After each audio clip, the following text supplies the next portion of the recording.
It's car con carne. Let's eat in the car. It's car con carne.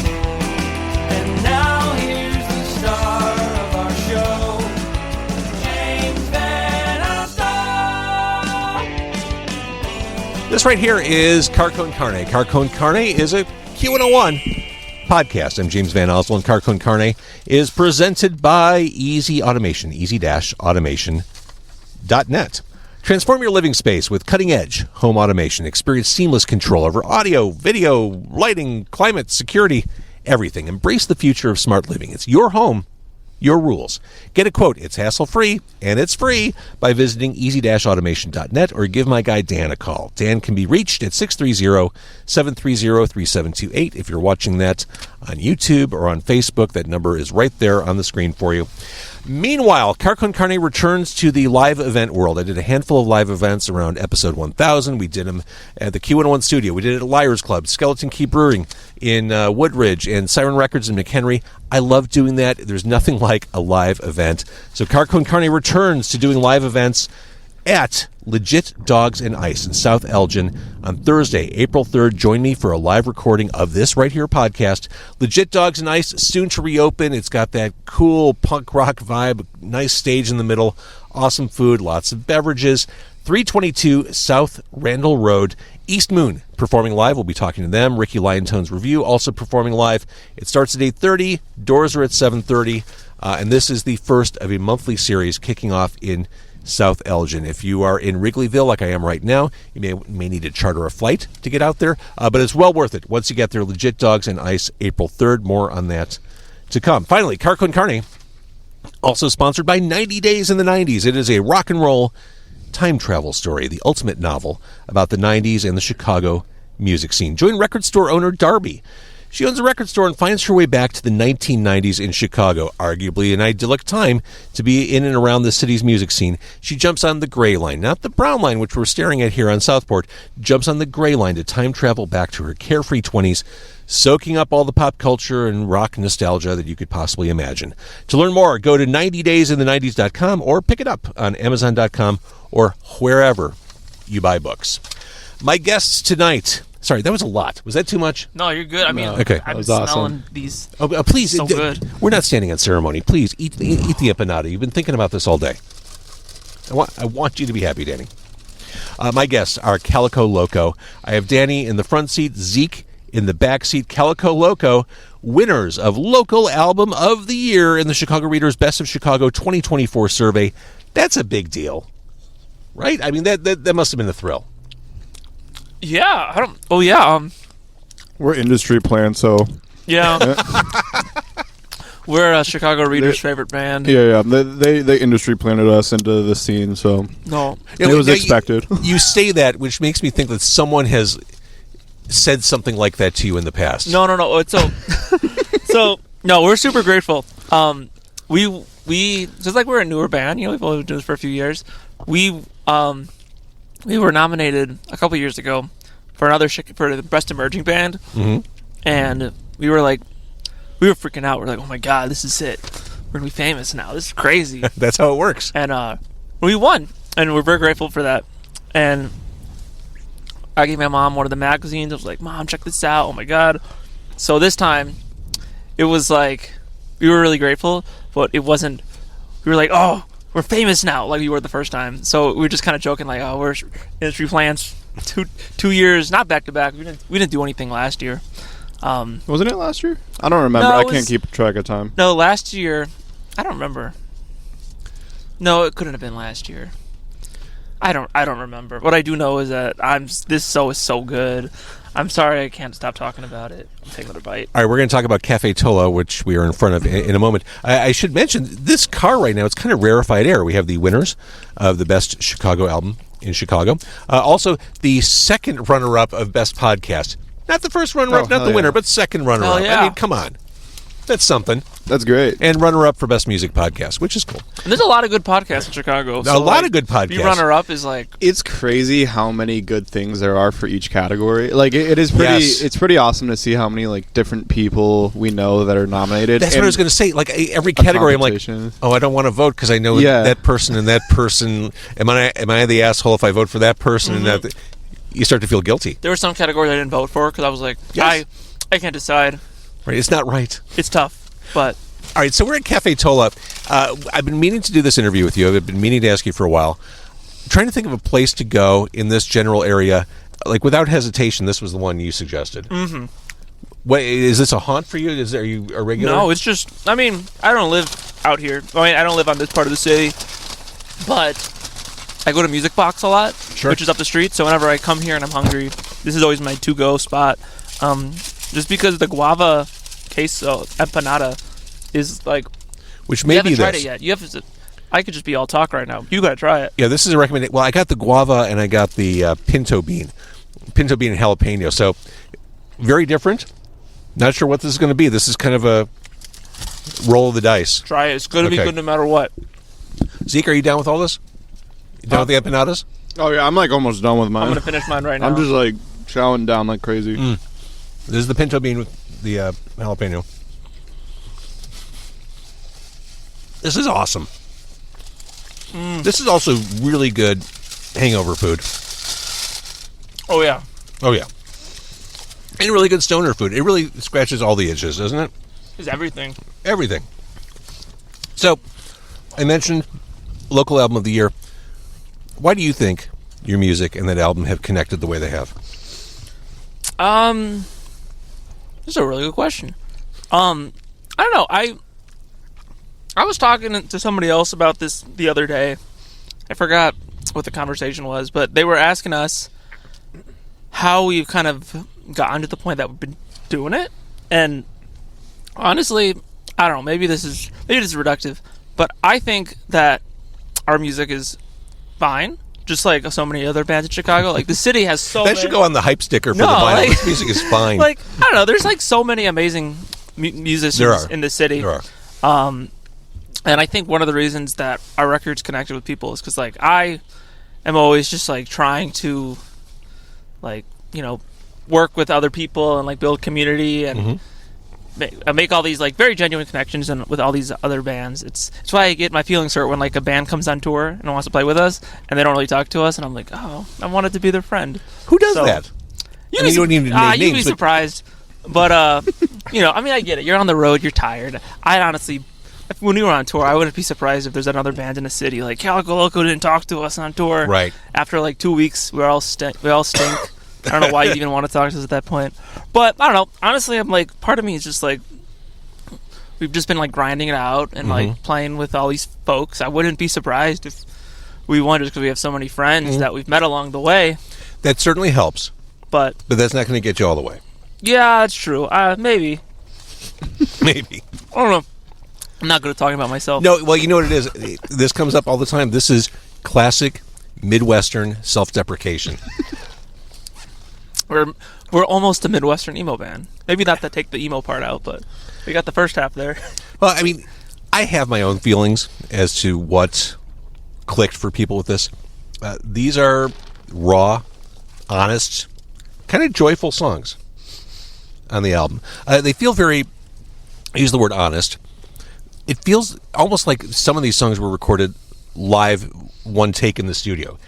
I know that's probably not the case, but to make something sound like that is pretty remarkable. The fact that you think that makes me so happy because we recorded so many layers of guitars, and Wes, our recording guy, was like, you guys have the most double tracks of any band that I've ever worked with. It has that garage, like, one take, let's bang this shit out I love kind of that. vibe. That's sick. I'm so happy because, honestly, the recording of it was so fun, but we were so meticulous about this one that we're, like, you know, we're currently just running through, like, new songs and demos, and we're like, we want to take the exact opposite approach because it was, like, so, like, you'd be like, Wes, hey, can you punch in just for this one note, just at this one specific spot?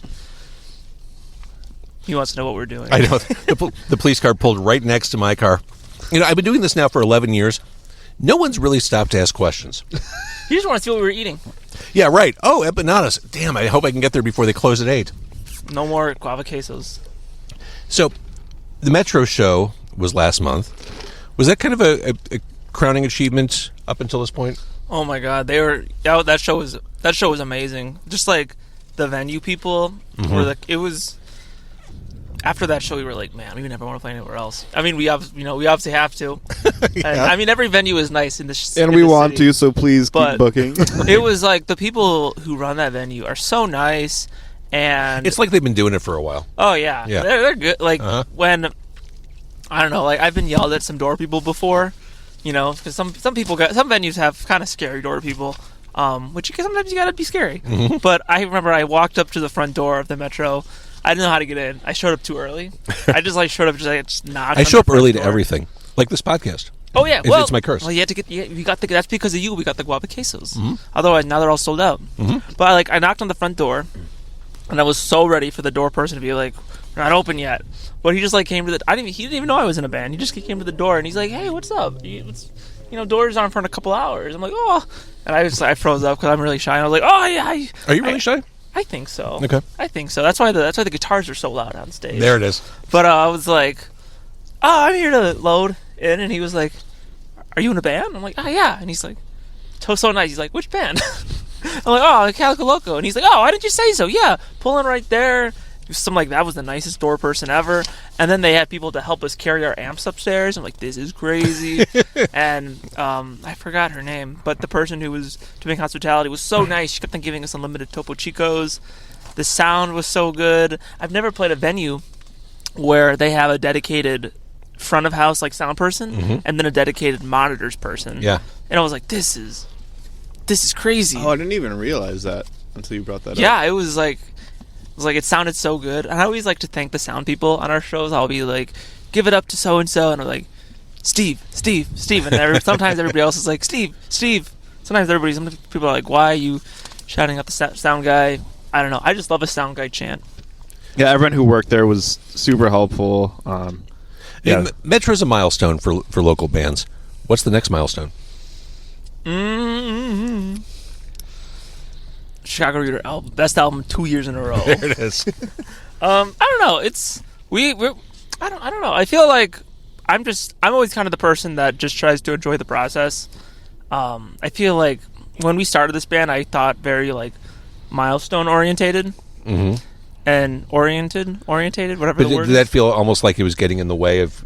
Yeah, I was able to have fun. Mm-hmm. I remember we had this one song that got a bunch of streams. It was it went a little viral on Instagram, Instagram, and it got it was getting at one point it was getting 1,000 streams a day, and I was more anxious than I was happy. I was like, oh my god, how do we keep this up? And then turns out you can't keep that up because it's just random. And now that song we have other songs that are surpassed it. That song gradually, right? That one song had a huge big moment, and we're like, oh my god, this is it. But it's all about just sustained success and community building and just being creating good shit you vibes. like. Yeah, so I'm Creating stuff you almost feel good thinking about. what's the next step? I don't know. We're working on new tunes. We're playing shows. We're playing Stoopfest next month or in 2 months, which I'm really pumped about.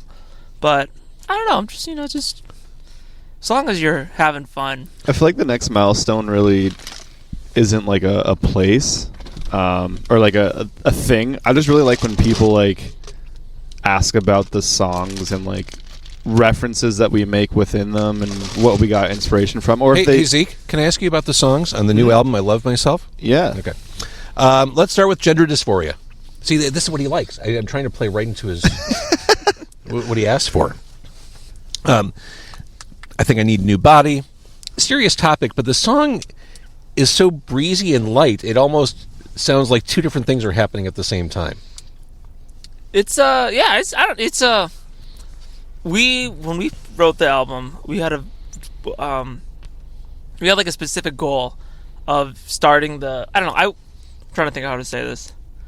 I feel like sometimes, not that there's anything wrong with this, but sometimes big projects, especially debut albums or whatever, can have this big epic build up. Or we just wanted to start the album with amps at 11, as loud as possible, and that's why we start the song or the album off with just as loud. I think that's like almost one of the loudest parts of the album. Yeah, the guitar makes itself known Yeah, on this album, which I absolutely love. there's like 16 guitar parts going on. Softball, not the kind of softball you'll see in a Chicago park. This is more of the emo variety. BAWL. This is where the emo comes out, I guess. That song was the funniest thing because I had texted Zeke like maybe like a few weeks before we had like started recording the album, and I was like, Zeke, I got this song idea. I want to call it Softball. And he was like, that's cool. Let's do it. And then we were like about to go into the studio. We were all talking, and I don't remember what the exact consensus was, but we just weren't feeling the album at the moment. Like, we thought it was a little too dreary. It was a little like, things aren't working. And we ended up cutting 3 songs last minute. And then we added that song. We added that song last minute to make up for it. And when we added that song, it's just so goofy and fast-paced and fun. And people moshed to it. People used to not mosh at our shows. So it was just a silly little, like, wait, let's just add this in. Sometimes I think that my favorite songs that I write are the ones that I write in, like, 2 hours. I think the history of rock and roll is littered with those examples. Yeah, I texted Zeke, like, hey, Zeke, I'm going to send a song. I got an idea. And he was like, hell yeah. And then it was, like, that afternoon, right? Yeah, because that song came from like a 6-minute epic or like 8-minute. Oh, epic. yeah. That was a demo, and then I was like, oh, I like this part. Yeah, we had like a it. 9-minute or 8-minute demo, and it was fine. It's actually I remember Molly runs Your Mom Records. They texted me and they were like, I'm crying at Target listening to this song, and I was like, oh, Molly, that's the one that we're cutting. Sorry, Molly. But like, I took a lot of those lyrics and I just put it with the fast-paced little softball thing, and it was easy. It took like an afternoon. Well, I'm going to jump around a little bit since you talked about epic songs. I know you have epic songs in you. I hear hints of that, or that inclination, on I Miss My Friend, which, personally, selfishly, my favorite song on the album. Oh, thank you. Nice. This is dreamy pop that just builds to this wash of feedback and guitars. Like, I hear that epic inclination you're talking about there. Yeah, it's that one. There's a few spots. There's this part. There's this one Wilco song where they purposely play a bunch of wrong notes and feedback, and the drums play out of time, and then it like finally comes together at the very end for this big build. And I remember in the studio we were like, "Hey Wes, can we do this?" And I was explaining it to Dean, who drummed on the album. And Dean Sinclair? Dean Sinclair. I loved. He's the best. I explained it to him, and I was like, "I need you to play badly," and he was like, "What?" I'm like, "I just need you to just like play random toms," and he's like, what?" And then you're like, "Here, just trust me." And then It's like asking a chef to cook with Spam. yeah, don't get me started on Spam though. Spam and eggs. Fair. But anyway, I remember looking at his face, and he's like, "Huh?" And he's just like hitting toms randomly. I'm like, yes. And then Wes, the guy who helped engineer the record and mixed it and everything, he had the idea to slow that down, like pitch shift it, to get this really weird warbly kind of just, I don't know how to describe it. It's just like maybe unsettling tone, and I think it really worked because then when it comes back together at the end, it gets really loud.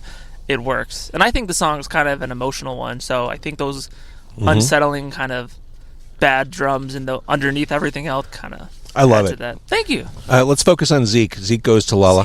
Hey. On this one, I hear all kinds of things. I hear Britpop. I hear 90s indie rock. I hear everything kind of coming together. Talk about this one. Well, first of all, what is this really about? You going to Lala? So, Danny started this song, the lyrics at least, with our friend Pork Boy. And Pork Boy. They the worst superhero name in all of history. And they're vegetarian too. But they thought, because we called it that because I did just go to Lala, so we had a demo name called Zeke Goes to Lala, and it was just a random demo name. And they thought Lala meant like La La Land, not Lollapalooza. Fair. So that's kind of where the song, where they started writing lyrics, right, Danny? And then you guys just started going off of that instead of... Yeah, it's there's some lines where they wrote the lyrics for the first half because we had been sitting on that demo for like a year, and then I finished the second half. But it was so helpful because the first half that they wrote was nothing at all like I didn't think that was going to be the song name. That was just what we called the demo. Right. Because Zeke basically played this riff all the time, like this na na na na na na na na, like all the time. And the one rehearsal he wasn't at, we just jammed over that riff, and we're like, hey, we should call this CalicoLoco.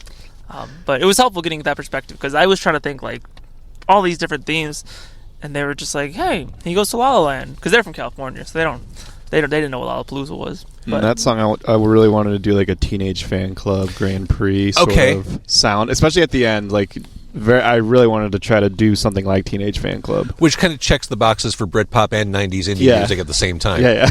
Nice. Well done. Can You Drive Me Home? Was that recorded at your place? The video? yes, that's Luciana. Who needs to rent space when you have your apartment? Yeah, and we actually, I felt bad. My girlfriend had been asking me to paint our apartment for like 4 or 5 months after we moved in, and what happened was we weren't able to secure the space to record the video in time, and we were going to do our friend's garage, but we were like, it's kind of just a boring looking garage. No offense, but it's show my friend who watching this. It was just a garage. So we were like, so I was like, hey, what if I paint our living room for time for the music video?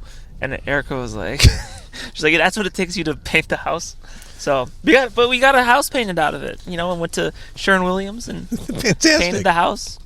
I'm not okay. I feel sick to my stomach. Literally, this sounds like the ramifications of a night of overindulgence, but I realize that this could also be the result of some poor decisions and emotional situations going on.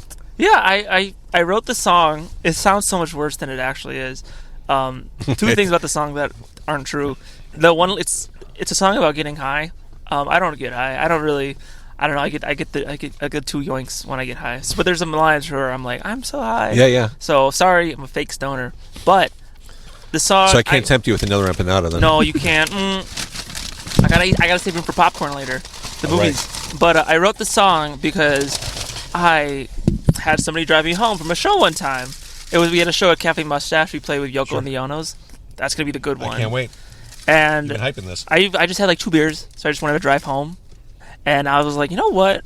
If I was really drunk right now, this would be an awesome song. So I wrote about it. So just imaginary, but we need an empanada report.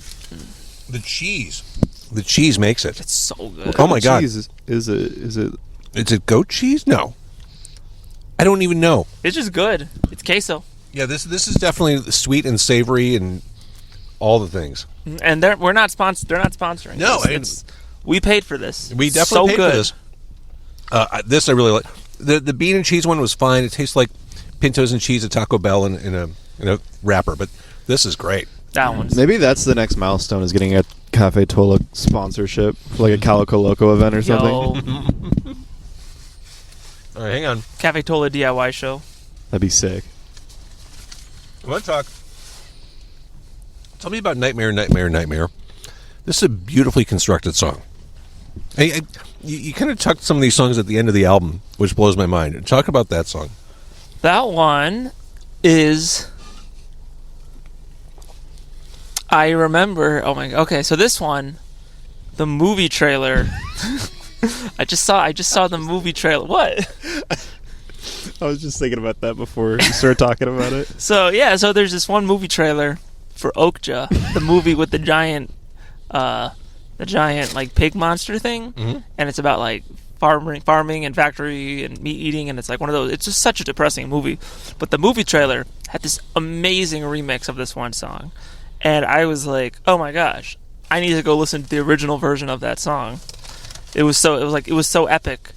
Like, it was just a really nice song with this really amazing build-up. And when I listened to the real song, I was like, oh, this song doesn't sound anything like the trailer. It was one of those, like, trailer remixes, where them, like, they didn't do the part in the trailer where they do, like, 50 times to build the build. In the real song, they just do that, like, once. So I was like, you know what? Since the trailer isn't on Spotify, and I can't listen to the trailer when I'm, like, driving to work, I'll make my own song that has the same build as the trailer version. That's hilarious. We ripped off... That's hilarious. We ripped off the Okja movie trailer. That's hilarious. Well, I fell for it. That's awesome.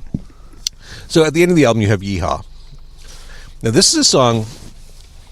It starts quiet-ish for you, and I keep waiting for it to explode. I'm like, oh, is this how they're going to end the album? They're just going to kind of fade away. Nope, right there at the end, you bang out the guitar and bring everything to a huge crashing close, which I think is perfect. Thank you. Yeah. I mean, it was intentional to make that song last. Yeah, I think it was kind of like, I don't know. At the end of the day, we're just having fun, and I think ending that way was just kind of funny, and like, it's not that serious. We're just we're just making tunes, and it's really funny. There's a joyfulness in your sound. Well, it's really funny. So at the very end, after like we were in the studio and we recorded that, like 20 seconds after you stop the song, and there's always that awkward silence where everybody's like, "Can we put their guitars down?" Right. And Wes is always, Wes is like watching the stop button. He's not pressing it because he's like waiting for everything.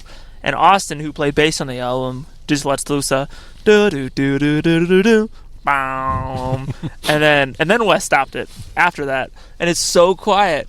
But when we were getting it mastered, the people who mastered it cut that part out because it was so stupid. And we after the first revision, we were like, "Hey, I'm sorry, you have to put that back in." And it's so quiet because Wes had already turned off the bass amps and everything. That is just coming through from like the ambient sound of the. It's almost like room. an Easter egg for people listening. Yeah, well, because we always do that at practice. We always go da do da da da da da, and we play the wrong note. We're like, wow.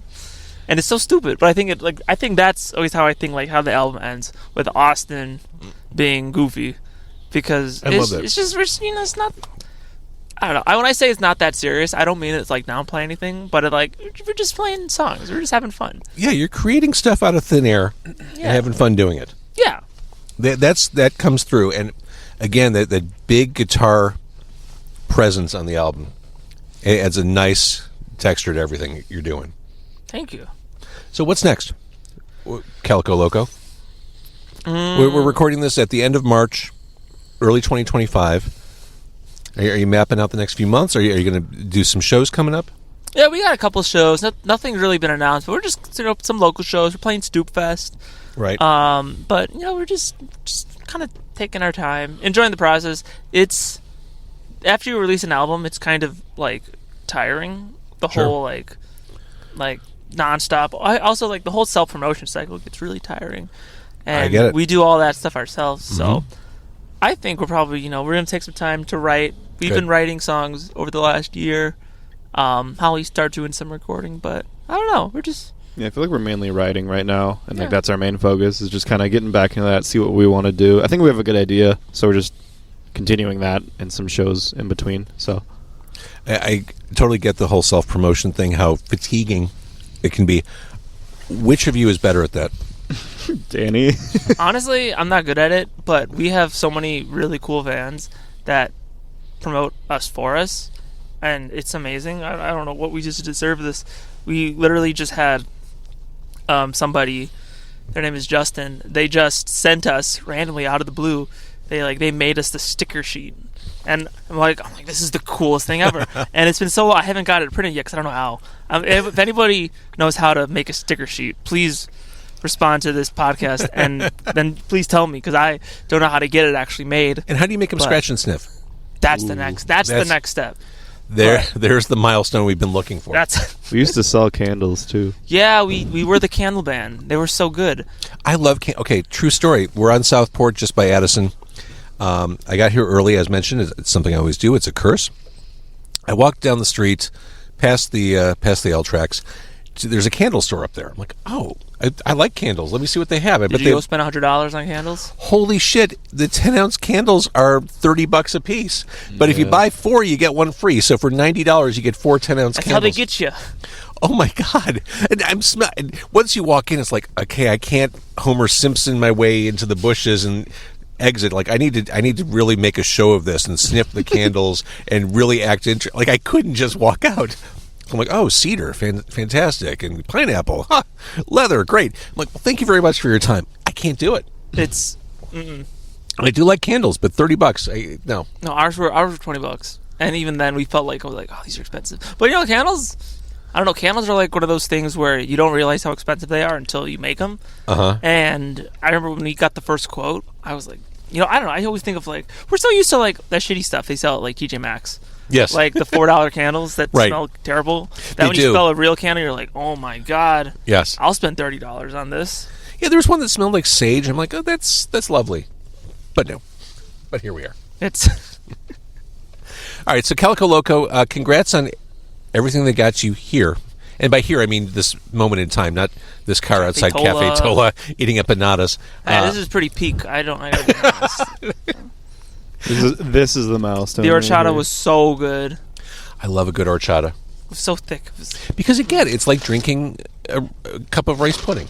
It's a milkshake that feels like it's healthy. That's even exactly if right. it's not. Love the band, love what you're doing, and I appreciate you hanging out in Southport with me tonight. Thank you. Thank you for Thank thank you you. for meeting us.